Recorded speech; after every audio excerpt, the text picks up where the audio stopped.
Good evening. Good evening.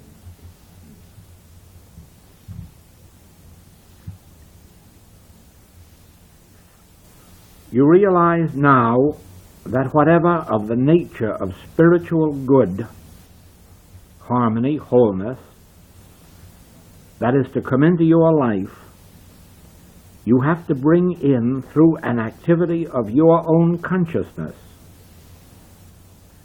You know now the meaning of, ye shall know the truth, and the truth shall make you free, and that you cannot bypass that statement of Scripture. It is ye that shall know the truth, and ye shall know some very specific truth. There is quite a disagreement at the present time on this subject of freedom of choice, as to whether or not you can know the truth or know more of it than you are now knowing, whether you can be more diligent, more faithful, more specific. And according to the infinite way, it is not possible for you to be other than you are. And if it is your nature to spend 15 or 20 minutes a day with truth, there's not much you can do about it, even to increase it for your own good. Even though you know that if you could increase it to 2 hours a day, it would change your whole life. Yet you do not have the capacity to increase that. And for that reason, you are doomed to just whatever measure of spiritual good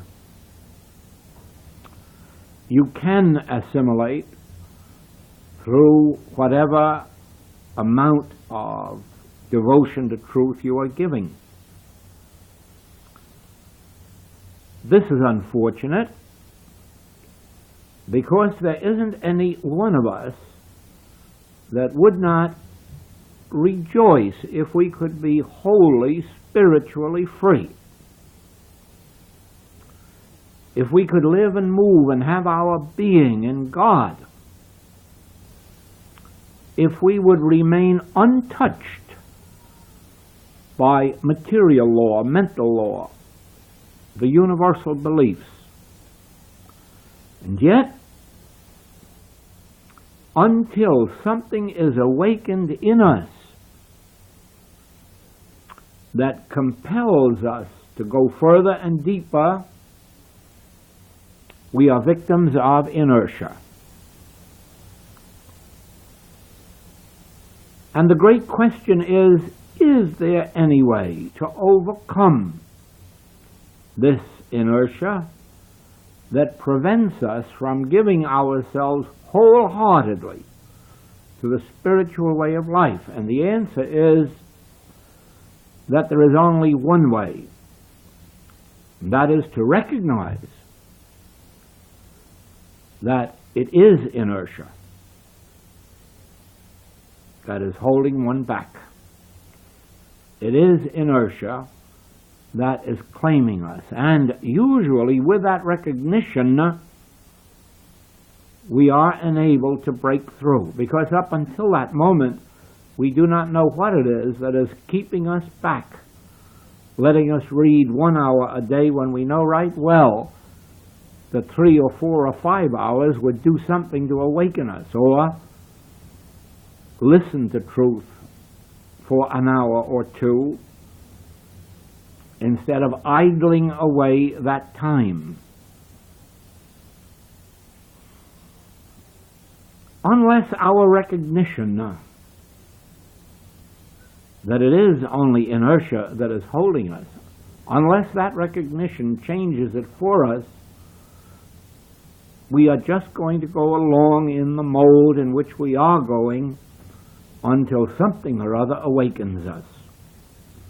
And this is sad because it has a sad connotation for the world.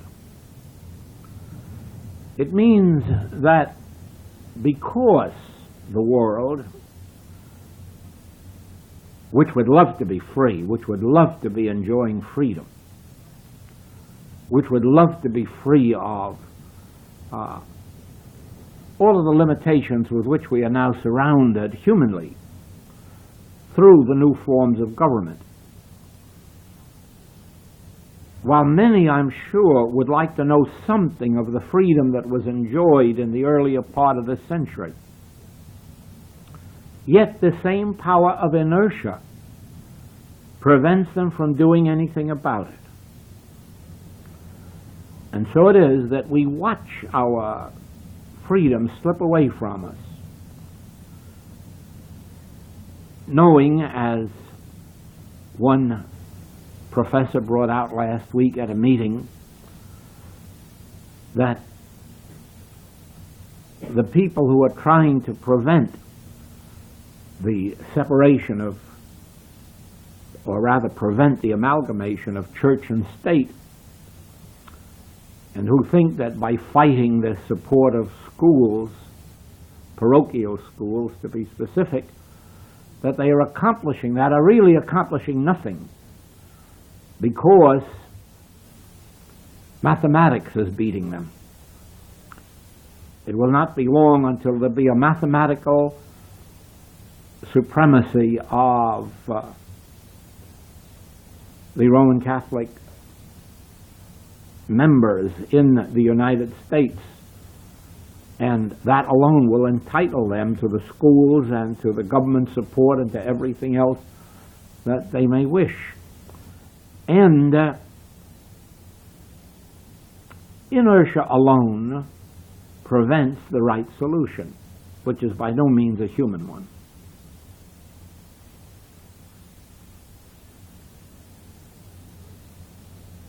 Inertia prevents the Republicans from coming out to the polls, and in England prevents the Conservatives from coming out to the polls. Nothing but inertia. There isn't a person who doesn't want what a different form of government would give them. But they don't want it quite enough to go out and vote, even if voting would be the answer, which of course it isn't. Do not forget that regardless of what we receive in the balance of this lesson, do not forget that if there is any reason for us not attaining more of what is promised, it is because we allow ourselves to be handled by inertia. The promises will be fulfilled in proportion as we can fulfill the terms. God is individual consciousness. This means that God is your consciousness and mine. God is the consciousness of the individual you and of the individual me. God is the consciousness of all beings. Looking at the human scene, you would never believe this, because it is so impossible to believe that God consciousness can be aware of all of the sins and the diseases, lacks, limitations, wars, panics, depressions that are always on the face of the earth. You have yourself wondered why, if there is a God, there can be so much of discord in the world, and yet the answer has always been known. In these old religious orders and fraternal orders, it has always been known how to bring harmony into individual experience, and here and there in the scriptures of the world we have been told, if we were not told the full truth, we were told near enough to it, so that we could have encompassed the balance ourselves. Even when we were told the truth, we were not told how to make truth available or tangible in our experience. And this necessarily is an individual experience. And now we are going back to these ancient wisdoms and revealing what the ancients knew that made their lives harmonious, fruitful, even though they did so little for the people of their day, regardless of which age we speak of. And of course, how little we are doing for our generation. And for the same reason, the immediate lack of receptivity and the power of inertia that keeps this world from making the effort necessary. The very first and most important truth of all is that every bit of good has to come forth from your own consciousness. Those who do not receive this truth always believe that they could pray to a God, and under certain circumstances that God would answer the prayer and give the one who prayed that for which they were praying. Of course, there never was a syllable of truth in that entire teaching, regardless of when it was taught, where, or by whom.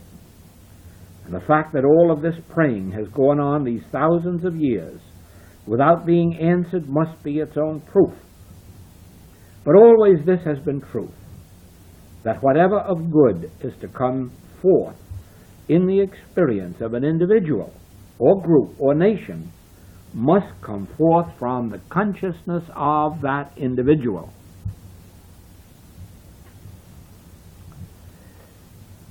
Now this sets aside the masses from the masters. The masters knew. The masters of the Hebrew world, the masters of the Christian world, the masters of the Orient have always known that it is a matter of ye shall know the truth, and the truth shall make you free. They have always known that whatever is to be brought forth in your experience must come forth from your own consciousness. And of course, a master is one in whom inertia is not operating to any great extent, because they can abide in the Word 20 hours a day, 21, 22, 23, and when necessary, 24. And there is no power to prevent it, not even the power of sleep. Now here is exactly what the situation is.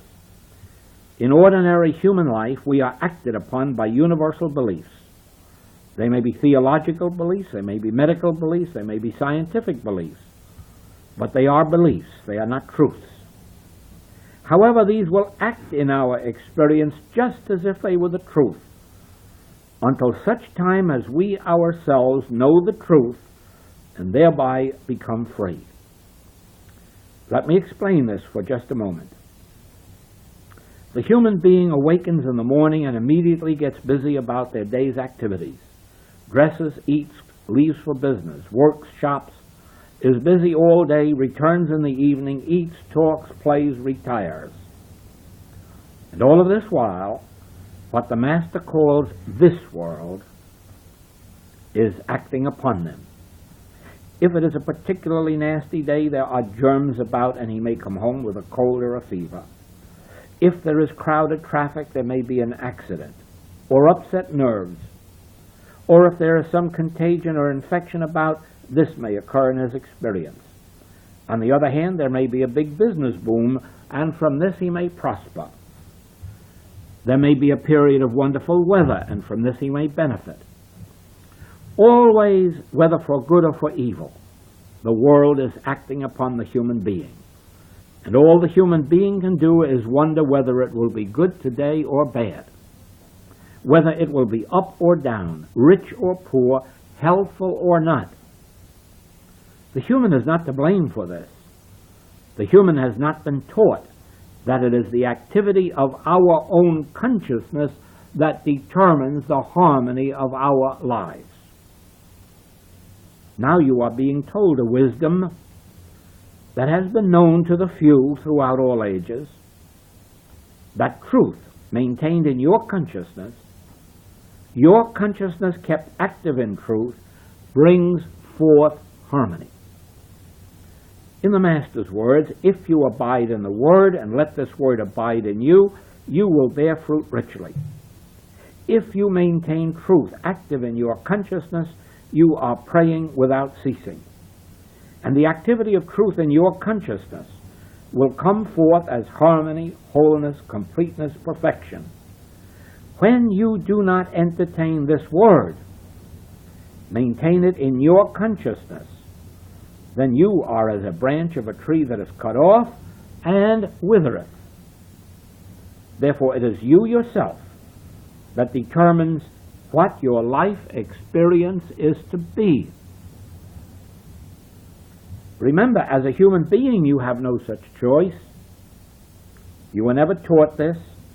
The power of inertia is at work. At most, you were taught that if you were faithful in your church-going, that God would look graciously upon you, if not in this world, in the next. Or that if you obeyed the 10 Commandments. Well, you have lived long enough to know that some of the nicest people in the world haven't had good in this life and hardly dare expect it in the next. But the point is, and this is truth, that you can bring a degree of harmony into your experience in every department of life. The degree is always dependent on the degree of your devotion to this work of maintaining truth active in your consciousness. You may accept this as a statement of truth, that your mind imbued with truth becomes the law of harmony unto your experience and unto the experience of all those who come within range of your consciousness. Also, a mind not occupied with truth is quickly filled with the beliefs of the world, universal beliefs for which you are not responsible, universal beliefs which were here ages before you appeared on earth and merely plague you because you are on earth, as it will plague all those of the future who are not taught that it is an activity of truth in their own consciousness that maintains the harmony of their lives. One exception to this is that, in proportion as we introduce more and more of truth into human consciousness, the next generation will be born with less of inertia, with less of world beliefs to overcome. God functions as individual consciousness when consciousness is imbued with truth. And what we are going to do, and for the rest of this class, we are going to bear witness to this specific truth. We are going to do it in many ways. Let us start with one facet of truth. You will remember that last night we took the first one. God, speaking to you, says, "Son, thou art ever with me, and all that I have is thine." Now this one particular passage must become active in your consciousness for weeks, for months, probably for 2 or 3 years, until the world's belief is overcome within you, that says, first of all, that you are separate and apart from God, secondly, that you lack for something. You see, 2 world beliefs that can forever keep you in poverty. The first is that you are separate and apart from God, and the second, that you can lack. Now just think, "Son, thou art ever with me," is a complete contradiction to the world belief that you have become separated from God and are perhaps trying to find your way back, or that perhaps some sin of omission or commission has separated you from God and you cannot find your way back, or that you have not been active in religious or spiritual work and that you have become separated from God. See how many world beliefs operate in your consciousness, which eventually convinces you that you and God are as far apart as the heaven and earth. And how are you ever going to get together? Whereas the truth reveals that I and my Father are one. "Son, thou art ever with me." The place whereon thou standest is holy ground. Just the remembrance of these passages would within not too long a time, if faithfully held to, bring to you again the conscious realization it is true. Where I am, God is. Where God is, I am. Because from everlasting to everlasting, I and my Father ever have been one. I and my Father have been indivisible, inseparable. The mere fact that I have accepted a world belief of separation has never separated us. I and the Father are one, and this truth need only be realized, maintained in consciousness, until something within gives. Human resistance, human disbelief, human doubt gives. And all of a sudden we are interiorly flooded with an assurance, I have never left thee. Before Abraham was, I have been with thee, and I will never leave thee. I will be with thee unto the end of the world. And then you realize, how could I have so forgotten Scripture? These are the words the Master was crucified for giving to the world. No religious teaching before him ever so completely revealed this to the world or to mankind. He revealed it fully and paid the price. It is being revealed to you again, fortunately. We have come so far along in civilization that it is unlikely that any teacher will be crucified or persecuted for revealing this truth to you, although they may be misunderstood and slandered. But it is up to you in that event to know whether or not you have been told the truth, demonstrable truth, truth to which you can bear witness in your experience.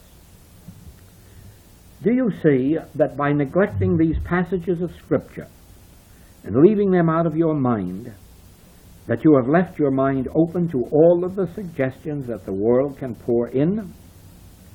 Whereas if you maintain this truth, if you abide in this truth, if you dwell in this truth, live and move and have your being in the truth that I and the Father are one, and that this is an everlasting relationship, so that the place whereon I stand is holy ground, and there are no human laws or human beliefs of a physical or mental nature that can separate me from the love of God, or the presence of God, or the power of God, and then maintain this in the face of all appearances to the contrary. Oh, I know that on a bright, sunshiny day with a pocket full of money and feeling in good health, that it is a very simple thing to smile and say, indeed, this is all true.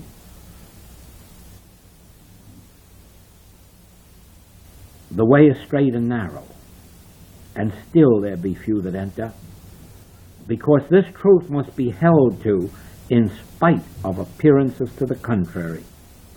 When the storm was raging at sea, the Master had to look right at his disciples and wonder at their lack of faith.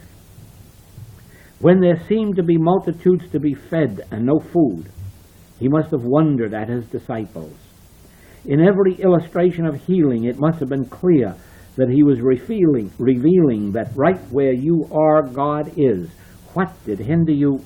Pick up your bed and walk. As you maintain this truth, you will go on to the next. Son, thou art ever with me, and all that I have is thine. Well now, here is the answer to lack and limitation of any nature, every nature, physical, mental, moral, financial. This is the answer. All that I have is thine. Where is this I that has this allness that is mine? It is closer to you than breathing and nearer than hands and feet. And every time that you say I, that is the I that has this allness that is yours for the accepting. Every time you realize I will never forsake me, I will never leave me, I will be with me unto the end of the world, you are declaring that here where I am, God is.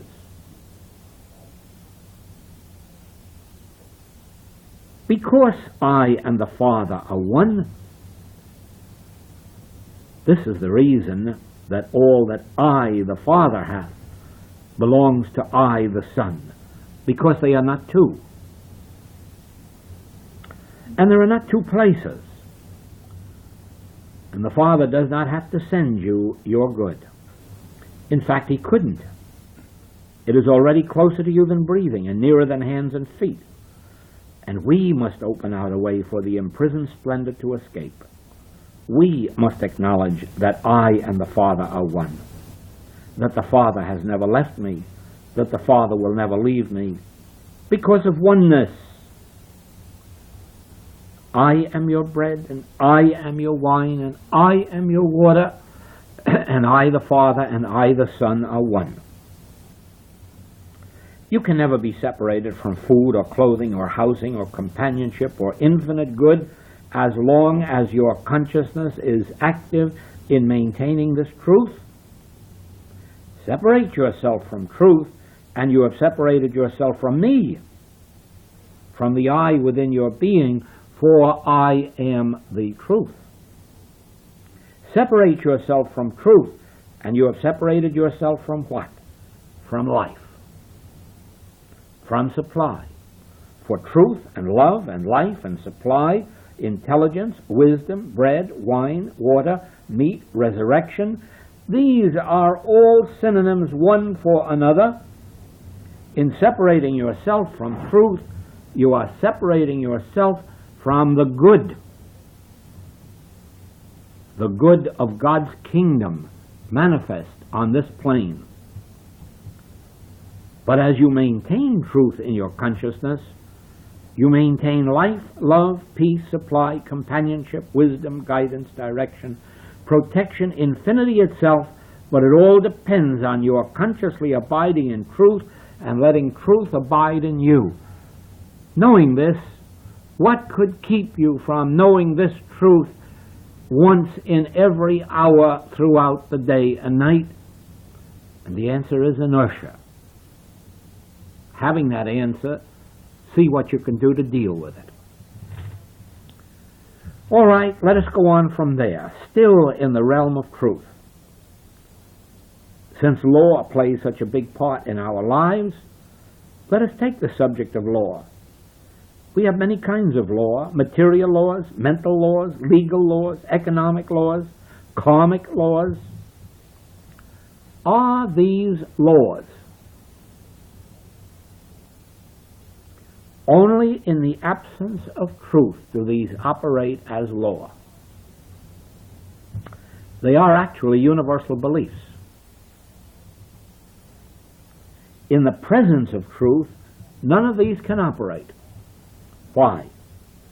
God is the only lawgiver. Therefore, the only law that is must emanate from God.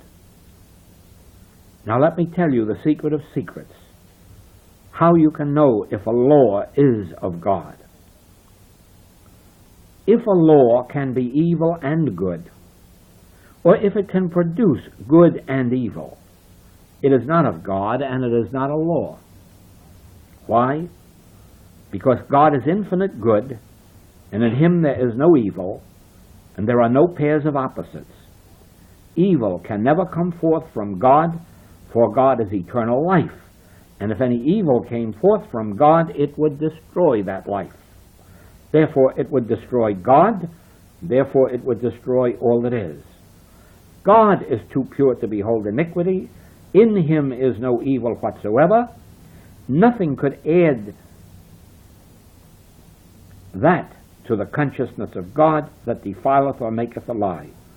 Therefore, only that is law which is divine harmony or spiritual good. Well, legal law can be good and it can be bad. Material law can be used for good and it can be used for evil. Mental law can be used for good and it can be used for evil. Any kind of law that you can think of, with the exception of spiritual law, has the potentialities of either good or of evil. Of both good and evil. Therefore, none of these can be law. Only the law of God is law, and the law of God is life eternal, life immortal, life harmonious, infinite abundance, like counting the blades of grass out on the lawn, or the leaves on the tree, the flowers in the park, the fish in the sea, the birds in the air, the stars in the sky. This is the nature of God's law, infinite abundance. Any less for man than for the animal world, or for the fish world, or the bird world. At every point of your human existence, you are being faced with law. And just as often as not, a law proclaiming evil as a law proclaiming good. It is up to you to consciously know that only the law of God is law, that only spiritual law is law, that only spiritual law is power. And therefore, there is no power in material law, mental law, hereditary law, or any other law that you can think of. If it has the possibility of good and evil, it is not of God. You notice that in mathematics, 2 times 2 are always 4, and therefore it is neither good nor evil. It is just an eternal 4. You will notice that in the law of like begetting like, there are no exceptions. And this is neither good nor evil. It is just a law that potatoes must come forth from potatoes, roses from roses, apples from apples, white from white. This is a law, and it is not good and it is not bad. It just is. And it eternally is without an exception. Music has its do, re, mi, fa, sol, la, si, do, and there is no exception. They are each a full and complete note, always the same. The fact that we do not always express them, the fact that we may make mistakes, has nothing to do with the law. The law is absolute, and it is neither good nor bad. It is just the law. It is what it is. So you see that as you turn to any phase of law that is claiming to operate in your consciousness, a law of sin, a law of false appetite, a law of disease, a law of age, any age, whether it is 13, 16, 40, 50, or 90, if it is a law of age, it isn't a law. It is just one of these world beliefs operating mesmerically in the consciousness of an individual who is not abiding in the truth. And the truth is, God is the only lawgiver, and the only law is spiritual. Therefore, spiritual law must be the only presence, the only power, the only cause, the only reality. Now, it isn't enough to know this truth, even though there are mighty few people in the history of the world who have ever known it, but the intellectual knowing of it isn't sufficient. That is only a step. That is why in the ancient way of teaching, when you went into one of these schools or orders and remained for 6 or 7 years, you heard these principles, these truths repeated over and over, and you had opportunities every day of the week of applying them, meditating upon them, pondering them, here and there proving them, until by the time you had been there 6 or 7 years, if you were faithful in the work, you had attained such a consciousness of this truth that your life was showing it forth. And then you too went forth and became a teacher, revelator, worker in the spiritual vineyard. Today we do not have these schools on earth, and we have to substitute that which we have. We have something these days that we didn't have in those days, which I believe is much more powerful than what they had. Because while there is a tremendous amount of good in being with one's teacher constantly for 6 or 7 years, there is also a lot of evil that goes with it. Because in any institution, and all these schools or orders were institutions, where 2 or more are, the human experience takes over in many different ways and has to be overcome. The worst of them is, of course, they're relying on the teacher, so that at the end of 6 or 7 years, one has just developed a confidence in their teacher that before that they may have had in an unknown God. But with what we have today, there is virtually no evil. But we do have to work a little harder to attain the good. And what is this we have? We have the printing press. We have tape recorders. We have books printed within the range of almost everybody's pocketbook anywhere in the world, and printed in many languages. And even some available without money, because public libraries are kept well supplied with books. In our particular work, in addition to the books, we have tape recordings available to those who have money to purchase them, those who have less money to hear through the dedication of those students who can make it possible for them to be heard. Therefore, we have the spoken word and the written word. We have the spoken word and the written word with which we can fill ourselves morning, noon, and night. And if they had that, they also had the disadvantages of institutional living, which we do not have. Yes, our students, as they advance in understanding and demonstration, do come to me outside of the regular classwork for personal instruction, for further instruction, for higher instruction, but never in any institutional sense. Never in the sense of being with me for long periods of time, because always after a period of this kind, I believe that it is up to the student to work to whatever extent they desire to bring forth their fruitage. So now we have another principle or truth, and that is only spiritual law is law. I wish you could know how many healings are taking place through students just realizing that one truth, that there is no law of disease, that there cannot be a law of disease, or disease would be eternal and immortal. Just in that one realization that it is impossible for disease to have a law, many patients and many students bring forth healings. Well, yes, we live, we have life, we are life. So let us take the subject of life. God is life, but if God is infinite, God must be the only life. Can you really hear what a tremendous statement that is? It means that you and I have no other life than God. We cannot possibly have any life but God life. For if God life is infinite, it must be the life of all that is, human, vegetable, animal, or mineral. One life, God, and that immortal and eternal. Just think of abiding in that truth, just for a few minutes every day, for a year or two. God is the only life. God is my life, your life, his life, her life. God is omnipresent life. God is spiritual life.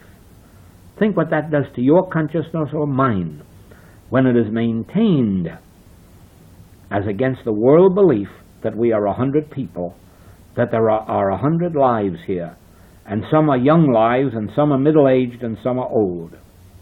Some are beginning lives, and some are getting ready to be ended lives. That is the world belief, and we succumb to that belief unless we live filled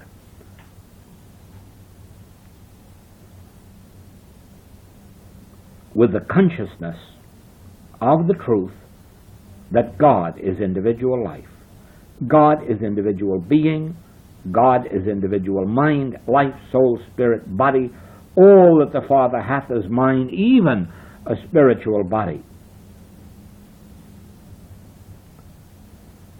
Since I have said to you that there is no use praying to God for anything, that this is a very sad experience of the world for thousands of years, praying, in the sense of expecting something from God or asking something of God, the next question comes in then, if there is no God to go to, why is this not a hopeless approach to life, a fatalistic approach to life? Why does that not mean that we have to take whatever comes along, since there is no God to go to? And the answer to that question is not only the heart and soul of the infinite way. It is the very foundation on which it began. The reason is that evil is not a power. There is no evil power to be subject to. If you know this truth, and evil has no more power than we give it by our consent. Now, you and I do not give power to evil as individuals. This power is given to it by universal belief, but it operates as evil in our lives by our individual acceptance, and we have the power of rejecting it. Let us follow through on this, for you must understand it in order to demonstrate life harmonious through the principles of the infinite way. I am sure that nearly everyone in this room has witnessed the healing, whether in themselves or in someone else, of a cold or grip or flu or measles or scarlet fever or ptomaine poisoning, food poisoning, or an insect bite through metaphysical or spiritual means. I doubt that there can be anyone in this room who hasn't either had such an experience themselves or witnessed it in another. If you have already proven the principle that I have just given you, or witnessed it proven. Because if infection or contagion were a power, how could we ever bring forth a healing? If there were a power of disease and germs, how could this power be destroyed metaphysically or spiritually? Actually, you know that we do not attack germs. We do not do anything to them. We do not put any application on them. We do not medicate them in any way, shape, manner, or form.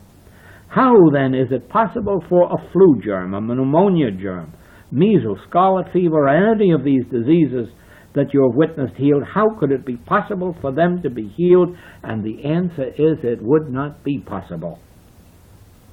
It would not be possible because the means of healing is this: the practitioner being quiet within and pondering truth, whether they give a long treatment or a short treatment. They must eventually come to this fact, which they have learned in their studies and probably demonstrated: God is the only power. Since God is infinite, God is good, therefore the only power must be good. Then there isn't any power in infection or contagion. There isn't, there cannot be. Otherwise we would have an infinite God good. Correction, otherwise we would not have the infinite God good. How could we have an infinite God of spirit and a destructive material germ? There would not be room in God's kingdom for this. And so with this realization, an inner stillness takes place. And then an assurance comes, a feeling assuring us that this is the truth, that disease never was power, never could be power, nor anything that caused it. And so with a simple experience like this, you have your first testimony to the fact that evil in and of itself is not power. Although, if your mind is empty of this truth, it will operate as power. Without this truth consciously entertained, we not only suffer these things ourselves, but we have no way of helping others, at least not spiritually. Whereas abiding in this truth, letting this truth abide in us, that God is spirit, that God's being is spiritual, that God's kingdom is spiritual, and the infinite and all, it must be the only power, the only life, the only law. Then if there is any life to a germ, it cannot be destructive. It cannot be harmful, and then the healing proves that this is the truth. But from these smaller things, you go up to what are called major diseases, and false appetites, and out-and-out sins. And as your practice continues, as you continue to abide in these truths, you find that one after another of these so-called powers are now being proved to be no power at all. Not always easily, not always quickly, because remember, you are building a consciousness as you go along. then you come to the point that separated the infinite way from all other metaphysical or spiritual healing methods. You see, this point which I have just given you is common to all of the metaphysical and spiritual teachings. I mean, it would make no difference which spiritual or metaphysical teaching you would turn to, you would find this same principle in some measure, although seldom will you find it actually practiced. And you would find that your treatment would have to include this truth that God is infinite, God is all, and beside God there is no other. God the only power, God the only law, so there can be no other power, there can be no other law. There can be no such thing as destructive life, injurious life, deathly life. But this is only one of the simpler forms of demonstration. When you come to others, you will find that more is needed.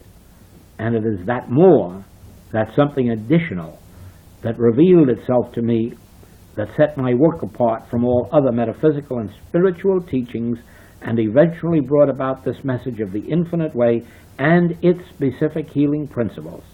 Not only healing, but living principles. I mean principles whereby we live, even if we're in perfect health. And here it comes. Evil is not personal. It does not belong to any individual on the face of the earth, and never has. And therefore there is no evil in you to be uncovered, to be healed or removed. There is no element of discord in you that needs to be uncovered or changed. God constitutes your being, and from everlasting to everlasting you are spiritually perfect. And there is no evil in you whatsoever. Therefore it is not necessary for you to be more loving or more kind or more just. It is not necessary for you to be more pure or more honest. It is not necessary for you in any wise to be improved, because God constitutes your being. God is all there is of you. And now I hear you. I hear every one of you out there saying, you do not know me inside. Ah, yes, I know that. I know all about that. I know that there isn't a person in this room who measures up to that standard of spiritual perfection which I have just stated, including myself, if you don't mind. But the fault isn't yours or mine, and it isn't you or I who are evil, even in a tiny measure or degree. Yet evil does have a way of finding outlet through us. Oh yes, in the form of sin or disease or lack or limitation or impatience or injustice or unkindness or ingratitude, hate, envy, jealousy. In some way or other, this world finds outlet through us to some degree, and none of us are wholly immune, but that does not change the spiritual principle. The reasons that these discords continue to find outlet through us, even in a measure, is that we have not learned how to deal with them and how to free ourselves of them, and we never can accomplish it by human wisdom or human might. That is why you cannot ever tell a person you ought to be more loving and make them so, or tell them they ought to study more and really expect them to do it. If anything, you are apt to arouse them into wanting to be a little bit more spiteful. You cannot tell a person they ought to be honest. In their heart of hearts, they know it. And if they are not honest, it is because at the moment they do not know how to overcome the particular form of dishonesty that is handling them. There is no use of telling an overly ambitious person, you should not be so ambitious. They would not understand your language. In fact, I've had such people say to me that I'm all wrong, because they are just the opposite. I'm sure you have had the experience of pointing out someone's fault to them and having them say, why, it must be in you, because I am just the opposite. Oh yes, we hear that every once in a while. If you see that in me, it must be because it's in you. No, that's not so. All evil has its source in what of old was called the devil. The devil was the embodiment of all evil. The devil was called the one evil, or the evil one, and all evil was in that one, and that one was a tempter. Now that one had no power. Just remember the experience of Jesus being tempted 3 times, and you will see the devil had no power. All that the devil could do was tempt Jesus. The power was within Jesus to accept or reject, and he rejected. And then what happens to the devil and his temptations? They become nothingness. Later, Paul called this devil the carnal mind. And the carnal mind was the source of all evil. But Paul made the carnal mind a power opposed to God, enmity against God, just as religionists have made the devil a power in opposition to God, and always had God and the devil battling each other. And of course the devil always wins. And in the case of Paul, the carnal mind always won. Study his ministry and see how thoroughly the carnal mind whipped him every day of his week and every week of the year until he finally died, still fighting the carnal mind. Now, if you will recognize the revelation that was given to me, you will understand that whether you use the word devil or carnal mind or mortal mind, you are speaking about an impersonal source of evil which has no power, cannot do anything to anyone. Yet, by our conscious or unconscious acceptance, it can manifest through us. And then we blame the devil, that had no opportunity at all to do anything unless we accepted the temptation. In our later metaphysical days, we find the term mortal mind. And probably you've heard it said, I wonder what mortal mind is going to do to me today. Or can you give me a treatment to protect me from mortal mind? But think. Mortal mind isn't a mind. Mortal mind is that devil, that sum total of all evil, the source of all evil, that is completely without power to do anything or be anything. It is not a mind. It is a belief in 2 minds, a belief in 2 powers. We know that God is the infinite intelligence of the universe, so there cannot be another mind. All there can be to carnal mind or mortal mind is a belief in 2 minds. When you no longer believe in 2 minds, what do you have left? God and his kingdom. And the only way that the kingdom of God can come to earth in your experience is when you recognize this principle: there cannot be God and devil as powers, because God is the only power. Therefore the devil must be something denoting no power. There cannot be divine mind and carnal mind. That would be 2 minds, and one of them wouldn't be infinite. Neither would be infinite. It has nothing to do with divine mind and carnal mind. See the divine mind as power, and the carnal mind as the sum total of nothingness, or what the Hebrew prophet called the arm of flesh, and then rest in that word and watch how the enemy destroys itself. This principle, which was revealed to me very early in my work and which made necessary this activity of the infinite way,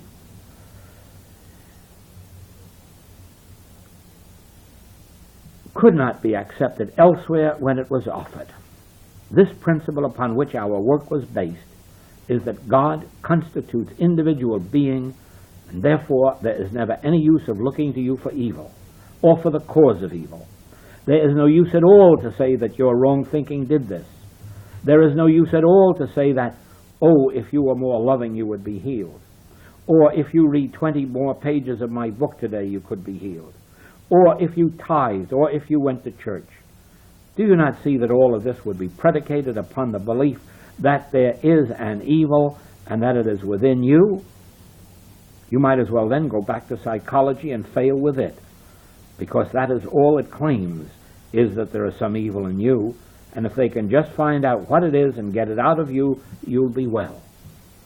And so far they have not found out what it is nor how to get rid of it.